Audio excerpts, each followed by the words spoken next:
Fantastic. So again, welcome and thank you very much for coming to this webinar. It's lovely to have so many of you.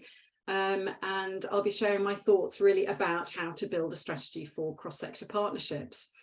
A little bit of introduction about me, and please feel free to introduce yourself in the chat. And if you'd like to share contact details, if you're looking to build your network, please feel free to do that. So after 22 years of teaching and leading science, I moved into a partnerships role at my school and spent the first year really reaching out to others. And eventually that became the Schools Together group, a cluster group of us.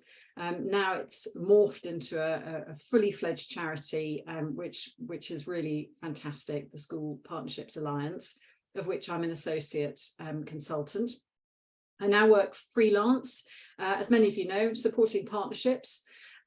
Also, I still love supporting physics teachers, as you can see in this picture. And I'm really delighted to be working as the chair of Planet Possibility. This is a consortium of 5 organisations working together with Institute of Physics funding to inspire a diverse community of future physicists. And so for me, that's an ideal confluence of physics and partnerships coming together. I also enjoy working with some corporate clients. People Like Us is one of those projects that I've worked on with Fujitsu, and that's a STEM careers role model project, which has been really fun to work on. And the final picture here you can see is Canterbury Cathedral, where I do a little bit of singing part-time as a DEP in the cathedral choir. So that's a little bit about me. You can see the flyer for Partner Chat there. Many of you I know come along to the breakfast briefings, and I hope that network has been useful for you. So thank you for any introductions in the chat. Do go ahead with that if you'd like to. And as with the breakfast briefings, I'll send round a follow-up email afterwards with the recording and copying in any emails that you've shared and BCCing anyone else, and that will include links and so on. I'm just going to put a few links in the chat right now so that you can grab those as we go along. There we go. Hopefully there'll be some useful bits and pieces there. Now, much of what I'm going to be talking about today draws on this resource, the Partnerships WorkBook, which was launched on Monday. And, you know, as it says on the tin, it's a DIY course which takes you from whatever your start point is to, I hope, a comprehensive strategy which aligns with your own school's unique goals, settings, and ethos. Now, there's a QR code here if you've got a phone and you want to point your device or whatever at the QR code, you'll be able to get straight to it. And of course, there's much more in its 110 pages than I can possibly share in an hour. But I hope that what I can do today is to give you a flavour and some ideas that you can take away and start using straight away. And if you do want to buy the workbook, well, I'll share a discount code with you at the end of the webinar. So that's enough of a plug, I think, for now. So why did I decide to offer a webinar and the workbook on building a strategy? Because I think thinking about strategy encompasses everything that we need to think about if we're going to be successful in our collaborations with other schools. So let's have a look at what we mean by strategy. Well, you know, this is a textbook definition, a plan of action designed to achieve a long-term or overall aim. A military definition might be something like this, planning military operations and movements in a war or battle. I know that schools can sometimes feel a little bit like a war zone, but we hope that partnerships don't feel like that. Now, my third definition of strategy is the kind of strategic advice that you might give a child at Christmas.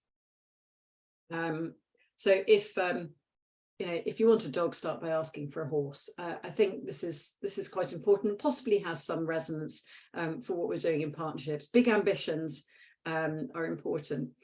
And then this lovely quote from The Hobbit. Now, it's okay for Bilbo Baggins to just set off from his door and hope that it takes him somewhere exciting. But I think what we need in schools, these are complex organizations, what we need is a destination. And essentially a strategy is a rundown of the actions that we need to achieve our vision, which rather implies that we need a vision. And then we need an action plan or a route map, you might prefer to call it, to get there. Now, I think in cross-sector partnerships, and this comes back to historical reasons, we often set out from our front door with enthusiasm and bags of goodwill, but often without the actual destination in mind. And that's what I really want to look at today. What about the corporate world? Well, companies, organizations outside of the education sector are very focused on strategy. And I know from some of the people on the call who've worked in industry, this will be all too familiar. There's no reason that partnerships should really be any different. Now, this is an example of an organization I worked with called Soapimi. They make lovely, very environmentally friendly soaps. And they partnered up with a packaging company called Greenlight, who shared their vision of being environmentally friendly and sustainable. And so they've come together and they're both getting something out of this relationship, this partnership. There's no question here that one partner gets more than the other, or they wouldn't be in it. All right. So, it's worth saying that both of these companies also do outreach. The soap company give free soaps to their local care home. There might be a soap making workshop at a primary school. The packaging company sent me loads of samples when I was doing a science series of science workshops at a local primary school. So this might be part of their CSR, their corporate social responsibility, but it's totally separate from what they're doing in terms of partnerships. Their partnerships are there because they both benefit in some way. And there's an impact that they both had. So would this kind of partnership be built into a company's strategy? Well, of course it would. It's very much part of how they operate. And I think sometimes education can be quite slow to catch up with the corporate world, for good reasons. And of course, they are different. But it's interesting just to see what we can learn from a different sector. Now, of course, it's not easy forming trusting cross-sector relationships when the independent schools are, on the one hand, busy trying to justify charitable status, and on the other hand, looking to set up partnerships for mutual benefit, thus suggesting that they want to get something back. There's an inherent conflict here. Big academy sponsorship projects with wide societal benefit are one thing, but a small rural prep school, and I know we have a couple of those on the call, trying to convince a neighbouring primary that they want to partner when their financial accounts clearly indicate that actually they need to recruit more pupils is quite another. And so inevitably suspicions and stereotypes persist. And then when you overlay on top of that calls from quarters such as the government, asking independent schools to help state schools, that's actually rather unhelpful. And I think it's really time for us to try and change the narrative about independent state school partnerships. And I was lucky enough to be offered an opportunity to talk with Dame Alison Peacock from the Chartered College of Teaching about this, and really trying to draw out the benefits that both sectors derive from this. But I know that those of you here today absolutely agree with that. I'm preaching to the converted. But this spectrum graphic here just illustrates the move that many of our schools have gone from a sort of outreach model to something which is much more mutually beneficial and co-created. And that's very important in terms of thinking about our strategy. Now, as a physics teacher, I was known as a purveyor of often slightly ridiculous analogies and metaphors. My idea being that they would be memorable and the children would go into their exams and think about silly things to help them remember stuff. So bear with me on this one. Neighbours in terrace houses, right, sometimes club together to buy a jointly owned lawnmower and share the job of mowing a small patch of lawn, or as this illustrates, maybe not sharing it. Now, one neighbour might contribute more money because they have more money. Another might take on a greater share of mowing the lawn if they have more time or if their stripes are straighter. And where resources are constrained, and that's certainly true in education, why wouldn't we look to our neighbours to share the education of the children in our community? It might sound a little bit naive, but the grand idea, I think, holds water. Everyone benefits ultimately, especially those that are more disadvantaged or underrepresented. And that can be defined in many, many different ways. And, you know, we all know, don't we, that young people are facing such challenges, not confined to any one particular sector, might be special educational needs and disabilities, mental health, post-COVID issues still being written about today, energy cost, future employability, artificial intelligence. I mean, these are whole societal issues, and independent schools are a really important part of the educational landscape and part of the solutions to these problems. All schools need to work together to be part of the solution. I particularly like the idea from the Confederation of School Trusts, the CST. You might have come across this. They've identified multi-academy trusts and other organisations as community anchors. And I think independent schools count as an important part of that, anchoring for the community. Now, few schools would operate without a strategy. Governors will expect every head to have a whole school strategy, development plan, whatever you call it. You know, it might be how are we going to ensure that our boarding places are full by 2030? It might be we want to remain one of the top 5 academically in this county. So why not have a strategy for partnerships? And I think the reason for that is that this is still a relatively new area of engagement, at least calling it partnerships. It's been going on for decades, possibly centuries, but until now, we haven't really identified it as an area of school operation. And most partnerships have historically been born out of goodwill, somebody's passion, might be choral singing or Latin or science. And what we've done as schools is reached out with something that we're good at or that we enjoy, or that we think everyone else will enjoy. And this is a little bit like setting off from the front door, rather than looking at our final destination. Now, this is a fictitious example, but I've heard this sort of story very often. Okay, so we've got this lovely, fantastic music event bringing together primary school pupils, and they're going to play in a string orchestra during the day, and then there's going to be a workshop at the end of the day. The parents are invited to come along too. There's going to be a free lunch. And why didn't anyone come? Okay, it sounds great, but what are the problems? Well, you know, have a think about what you reckon to that. Of course, a day out of school means that curriculum time for the pupils is lost. Maybe maths and English are seen as higher priorities than music. Quite possibly the school has no string players. You know, music provision in primary schools is really challenged. And if a teacher's required to accompany the pupils, then, you know, it's not free, is it? Because you need a whole day of cover. Perhaps getting there, perhaps the transport is an issue. Not many primary schools have minibuses, and what would public transport cost? You know, parents coming to your school to hear the performance and collect their children at the end of the day sounds lovely. That homeschool engagement, I'm all over it, but could be problematic in terms of timing, transport, collecting other siblings.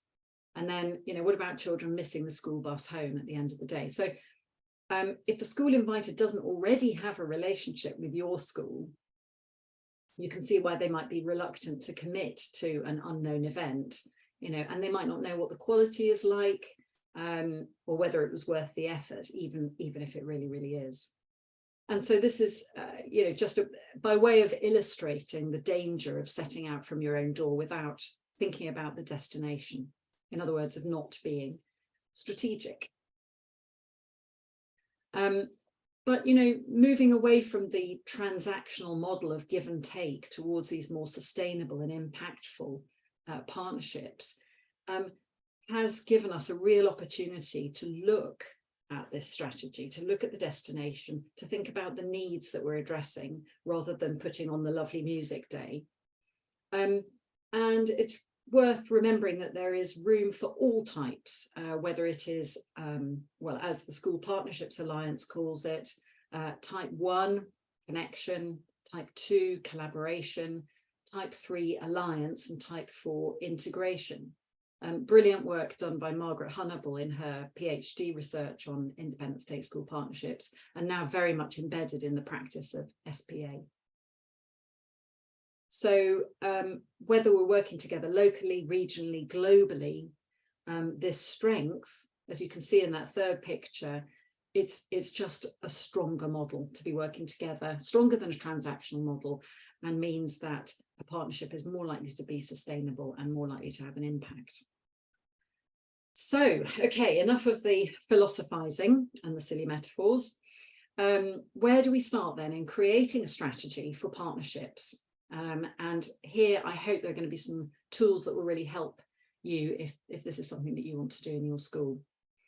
And the place to start really is with an audit of what we already do. And even if your school is new to partnerships, or if you are a new partnerships lead, you'll probably find there are all sorts of collaborations going on with state schools.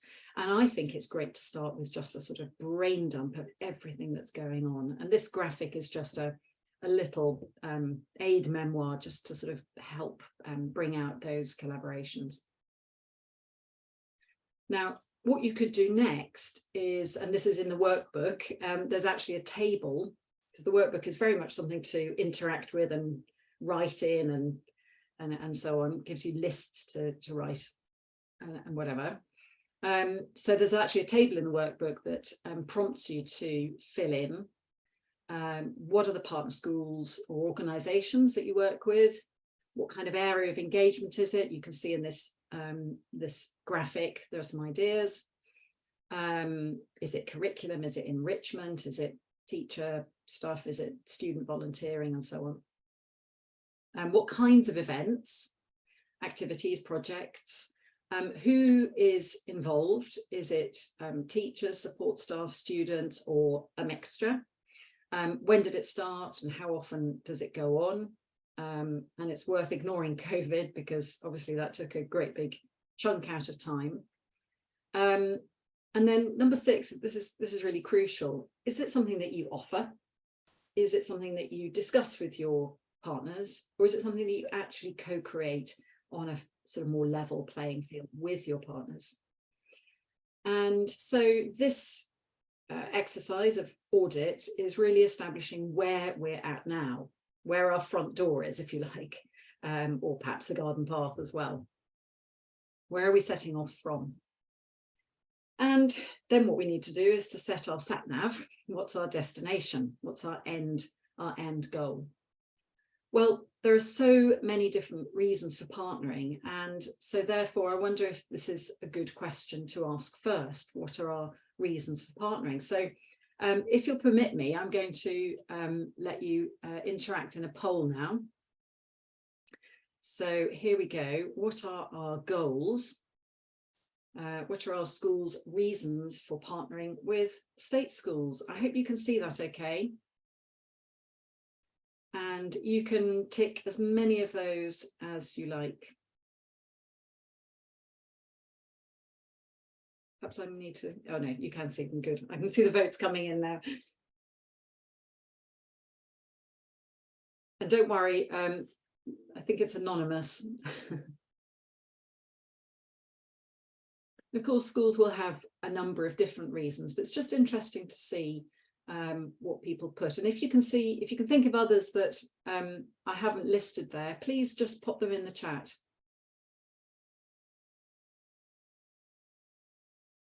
I've done this exercise with a number of different groups, and it's always interesting.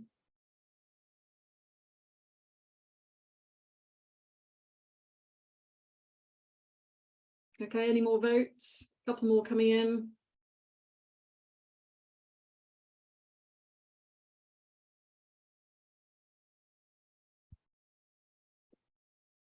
Great, right, I'll end that and share the results.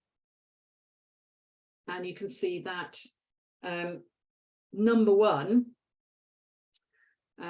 with all of you voting for that, is benefit to your own students. Now, I wonder how many state schools would realise just how powerful the benefit is to the independent schools. That's a really important message, isn't it? There's the moral philanthropic. Maybe this is to do with levelling the playing field that we have, the inequality of resources perhaps that we have in education. Third one is the school improvement, better teaching and learning. And there's a wonderful example of that with Monkton Combe School in Bath that has joined Challenge Partners, which is an organisation where teachers and leaders go into each other's schools for kind of school improvement, school review. It's just so important to remember that we have so much to learn. Charitable status is there, local reputation is there as well. And we've got another one there from Katie. Thank you, Katie, to break down perceived differences between neighbouring schools. Yeah, absolutely key, isn't it? Brilliant, thank you for that. We've got one more poll later on. And this is a previous iteration that I did on a course, and you can see the same top two coming out again. Excuse me.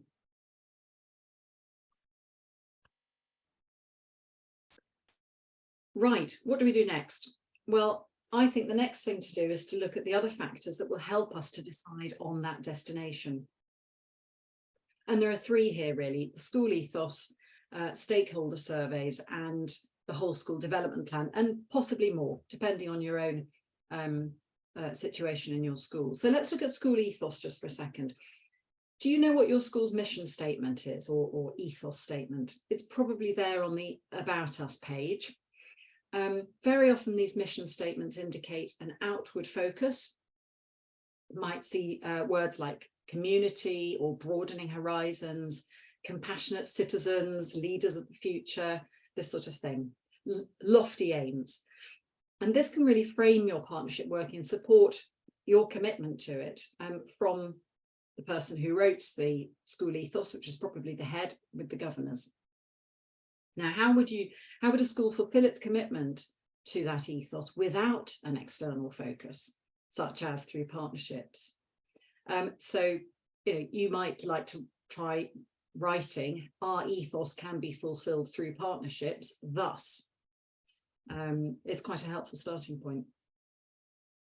Secondly, stakeholder surveys. Many schools do this. They send out pulse surveys or whatever you call them, and they can yield some really interesting results, which can then feed into your partnerships strategy. So, parents wanting to have more opportunities for their daughters to interact with boys, students wanting more opportunities to make a difference, teachers perhaps wanting to learn more about behaviour management or bring in cognitive science into their classrooms.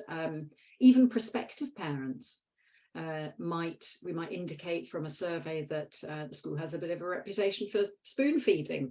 Can we learn from our state partner schools about independent learning? And then the third bubble here is about the whole school development plan, or whatever you call it in your school. And this will often contain a section on strengths, weaknesses, opportunities, and threats, a SWOT analysis. And this can often point towards areas of partnership working, using data more effectively, offering a broader range of A levels, how to deal with AI in education. So how can these be addressed through partnerships? Now, the best way to start any collaboration is through relationships. It's meeting your counterpart, it's chatting, listening over a cup of tea, finding out how you might work together. And from that, you might start to look at what your strengths and gaps are. So here's a fictitious example, and thank you again to Margaret Hannibal, who's done something similar. I actually did something similar with a big brain dump with East Kent schools together. So here's School A. School A has a number of strengths and a number of gaps or needs or weaknesses. Okay, and then we do the same thing for School B. It might be much more complicated if you've got several partners, strengths again and gaps. And you know what we can do there is marry up the gaps in one school that might be met by the strengths in another. Now, this is very simplistic, and this might emerge very gradually through a sort of very wiggly route. But essentially what we're doing is finding out where the areas of working together might be. And note that I haven't identified the sector, partly because it's fictitious, but also because we actually want to be as sector blind as possible. Okay, as I said a moment ago, resources may be unequal, but expertise is universal. So can you see some areas there where one school is doing better than another, where they might actually develop some sort of partnerships project? It may not be as obvious as this, but one example here might be writing. Okay, so writing, as you can see there, is quite weak in School A, strong in School B. How could we work together? What can we do to turn that into a project? Oh, sorry. Well, one thing we could start with is a meeting of the teachers that have responsibility for writing or literacy or English. Depends what level it is. What works well? What are the challenges? What are these extended writing opportunities that one school saw as its strength? Of course, sharing out staff time might just be too much of a challenge, but it might be beneficial to get the students working together, or the older ones helping the younger ones. Perhaps it's possible to share library facilities. Is there a visiting speaker or a competition or some other event that the schools could access jointly together somehow? It starts the conversation. Now, of course, not every need of a school can be met through partnership working. And you'll know as well as I do that we have to take care with resources. I'm sure we've all had a really enthusiastic colleague, you know, like the amateur astronomer who was desperate to take school groups out onto the school field with the telescope at night, but actually, you know, had a full physics teaching timetable, you know, or the classicist who really wanted to put on Greek lessons for year 7, but actually they're much more used to teaching 6th form, and trying to translate that into Key Stage 3 wasn't going to work terribly well. It's also worth just reminding ourselves that, of course, state schools are involved in many other partnerships. Why would they think about us, the 7%? They might be involved in diocesan relationships, of course, multi-academy trusts, teaching school alliances or hubs. And in that last example with the writing, it just might not be appropriate to partner on this, because that difference in writing might be due to prior attainment. And it's really not something that can be helped by a collaboration between schools. Now, there are lots of different structures for partnerships. Many grow from this simple sort of bilateral idea, which itself may have started as something more akin to outreach, as we saw before. We've got hub and spoke models, which are very common, particularly with an independent senior school in the centre and primary schools around it. Multi-school partnerships, which, and I know we've got some representatives of those here today, can be incredibly powerful and much more level playing fields. I mean, just look at the graphic for it. And then we have great big things like academy sponsorship, where lots of schools are helping to set up an academy. But many, many different models. These are just a few of them. There's one more model as well, which doesn't really lend itself to a graphic, and that's where you're working with an external organisation. So it might be a charity like the Ogden Trust that support physics teacher training. There might be a business with a pro bono arm like Oppidan. It might be a university. There's some fantastic research going on. For example, the Orbits research at UCL on astronomy, which, you know, they're working with dozens, if not hundreds of different schools to support their research. So there are lots of ways in which third-party organisations can really facilitate partnerships and help state school involvement and engagement.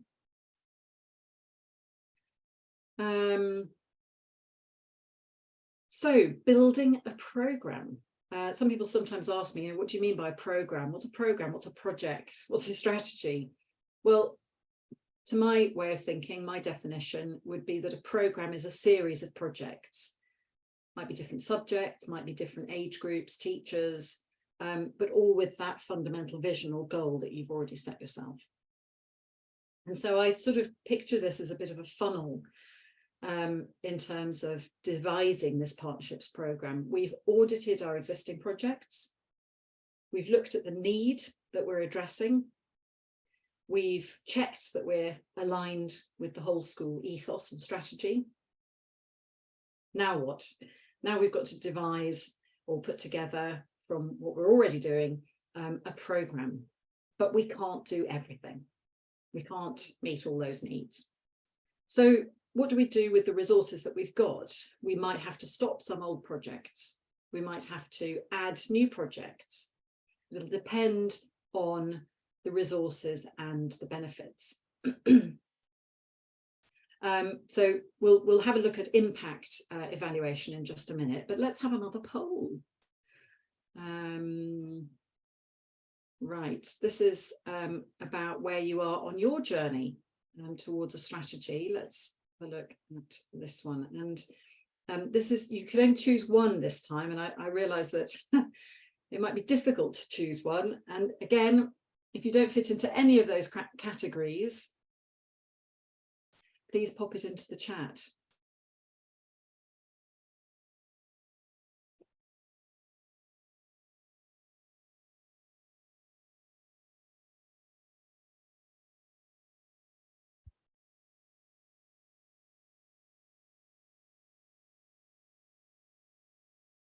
One of the things that the workbook does is it has a whole section on tips, very practical tips to help you with whatever stage you're at. So whichever of these choices you're going for, it's got tips for whether you're starting from scratch, whether you haven't had very much engagement, whether you're trying to bring together some coherence from a scattergun portfolio of projects.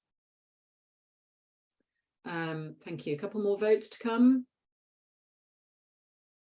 So it just goes through some very pragmatic ideas to help you with that. Okay, well, let's stop that poll then, and you can have a look at the results.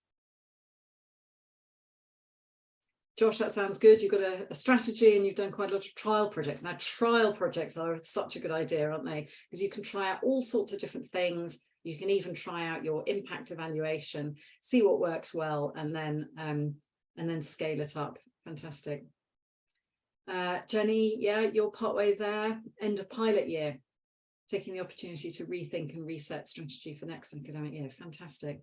Well, I hope that this is going to be helpful for that. Here are the results. So we've got quite a range of different things. Some people, no one's starting from scratch. Well, that's great. New to partnerships, inheriting scattergun projects. Some have a good relationship but no actual projects together. Well, that's great. I mean, that's such an important way of starting, that you started with the relationship.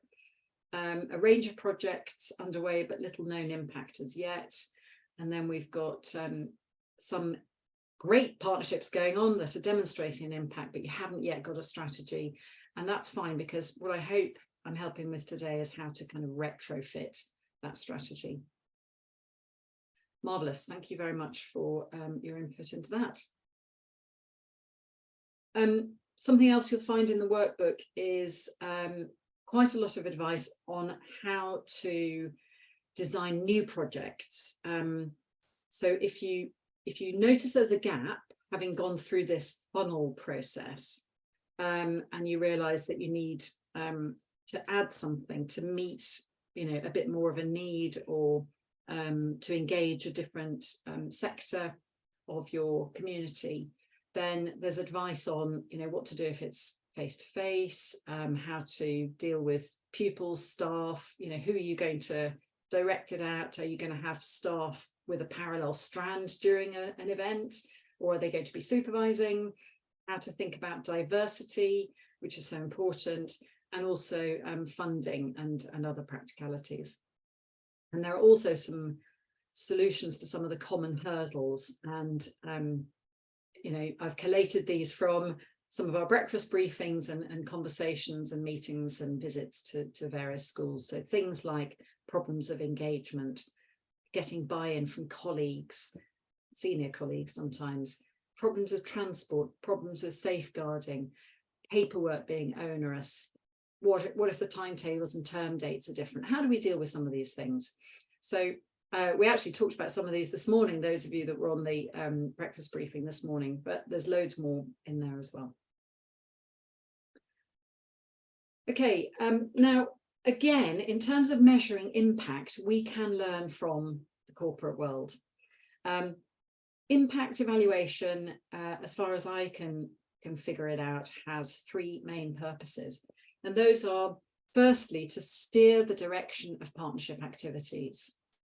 And there are some really lovely examples that came out of a roundtable discussion that we had on this recently. There was one school that was organising a wonderful event, and the feedback from the students were, we want less of the cultural input, the sort of free time, fun, culture stuff, and we want more careers guidance. So in the next iteration, that's what they did. Another school found that the pupil premium children that came along benefited the most. So they prioritised those children. The next year they did it.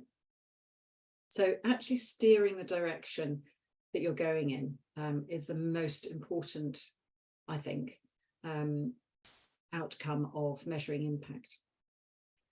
Secondly, you've got to justify your resources. So expenses, staff time, all resources against the benefit that it's having. And, governors will ask head teachers, why are you spending this amount on this project or on the head of partnerships salary? So we've got to be able to justify our resources, our stewardship of resources. And then thirdly, communication. So we want to be able to communicate to all stakeholders, partner school, our colleagues, potentially parents, potentially prospective parents even, what you're doing and what the benefit is, if there is a benefit, hopefully there is, that it's having.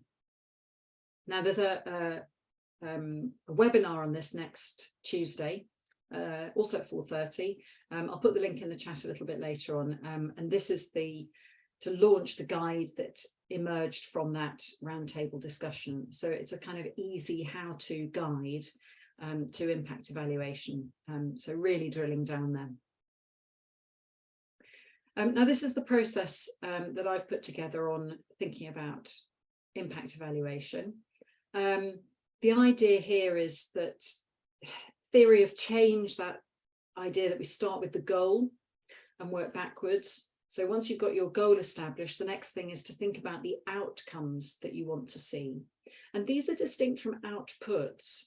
So for example, if you share your swimming pool with the local community, an output might be that you had 125 children taking swimming lessons over 3 terms.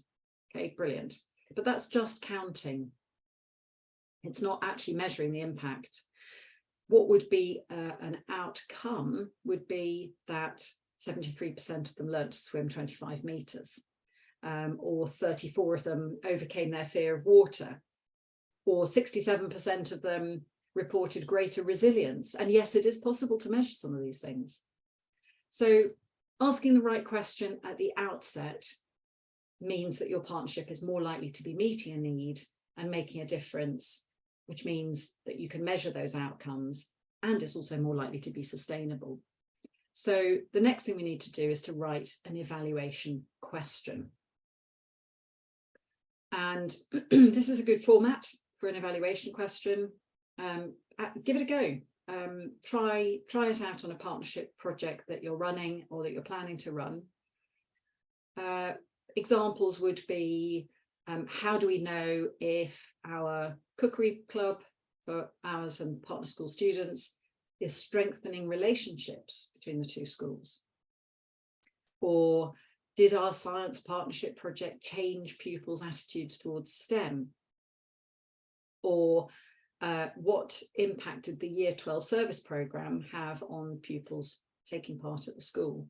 So, you know, how do we know if a certain project with certain people is having a particular impact? Next, you have to choose what I've called there a measuring tool, some method for capturing the data. It might be something as simple as hands up at the end of an event with small children, post-it notes stuck on a window, a Google form, a paper form, counters in jars, video diary, all sorts of different methodologies. Then we have to design those questions, and that takes quite a lot of care. But there are always people to help with this. And then it's analysing the data, segmenting it. Did girls benefit more than boys? Did this activity work better than that one, and so on. So it's just really a snapshot of what impact evaluation can draw out. And as I say, there's lots more in the workbook and even more in this guide that's coming out next week, which I hope will be useful. So we're getting there. This is a template for a possible strategy. Okay, it's only one idea. You can adapt it, stretch it, change it, do whatever you like to it, but it's just something that you might find useful to get you started. Just a few prompt questions. And it's weaving together all the strands that we've mentioned already today and could produce for you a one-page strategy. Now, governors love things that fit onto one page. And so do head teachers. Apologies to head teachers that are here. But you know, you're busy people and you need to be able to see something at a glance. But maybe this is even something that you could share a version of with parents. So you're starting with your belief, your vision, your ethos for partnerships. And then where do you see partnerships being in 3 years, 5 years? You know, give it some sort of destination.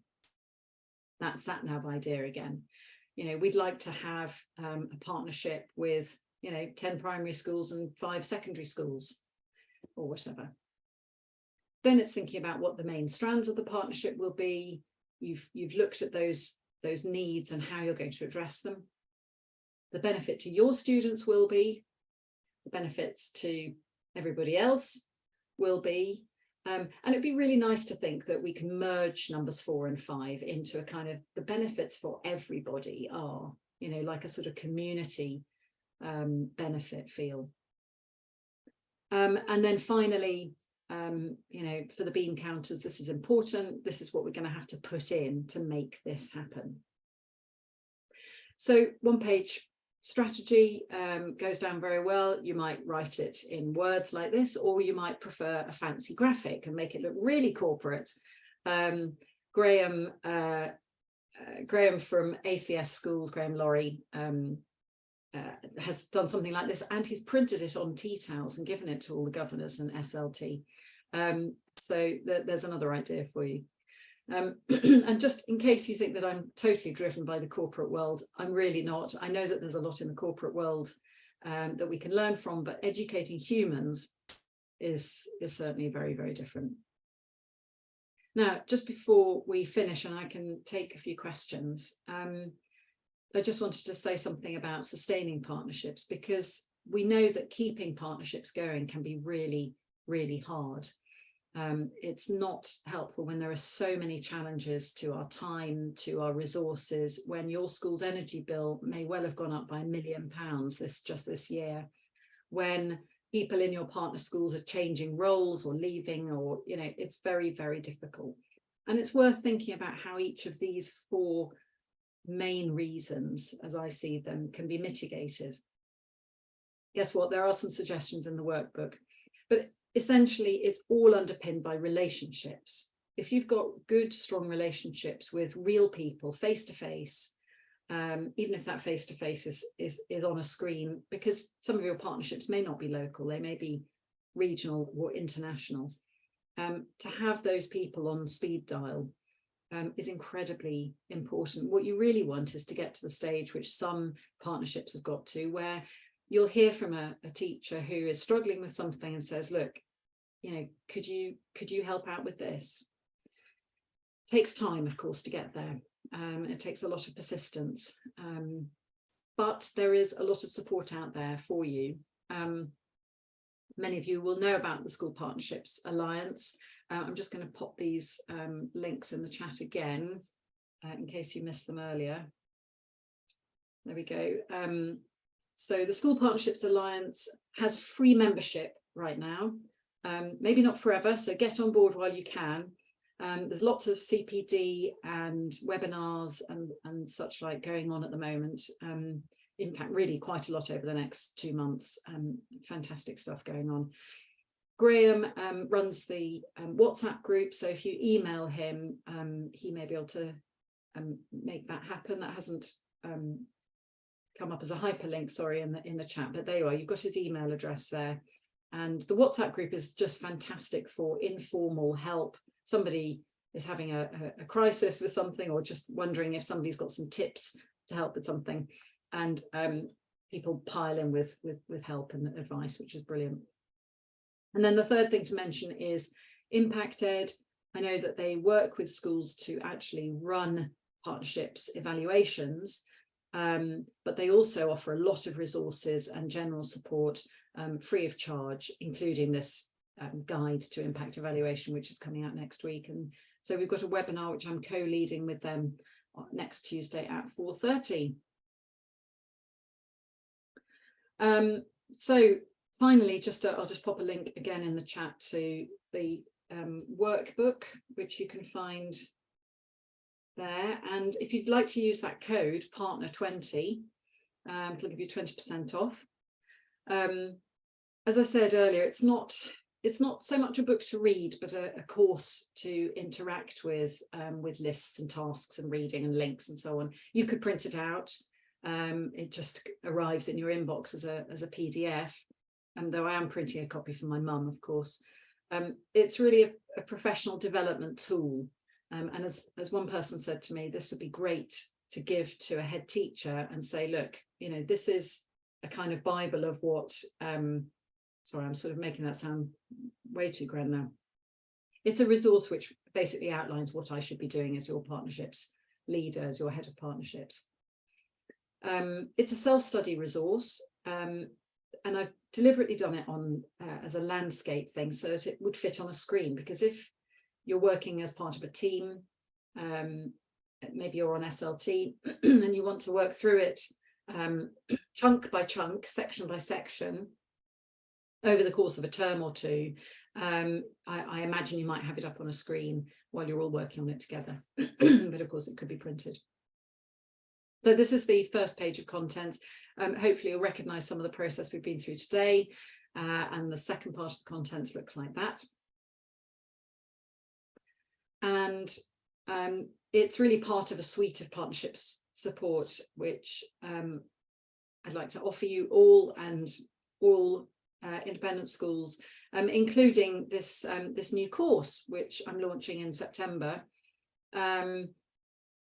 which, as it says, is a fully supported induction program into being a head of partnerships. So if you are new to this game, or if you know anybody who thinks that it would be helpful or is aspiring to this role in a school, then this will be, we'll have 5 sessions together, but it will be joined up support in between with tasks to do back in school and a face-to-face session at the end. Those are the dates. I haven't quite decided the June date yet, but that will include, of course, a copy of the workbook, because that'll form our kind of course book. So there are more details online, you know, don't commit now, but there'll be quite limited numbers because I want to keep it small and fairly intimate. So there we are. We've only just scratched the surface, really, of how to build a strategy, but I hope that's given you a few ideas to go away with and think about. I expect I've raised as many questions as answers, so please do pop your cameras on and unmute. I'll stop the recording and you can ask me any questions. And just to remind you that I will email you with the recording and some of the links that I've mentioned, but do get in touch with any further questions you've got. Now, let me see how I stop the recording. There we go.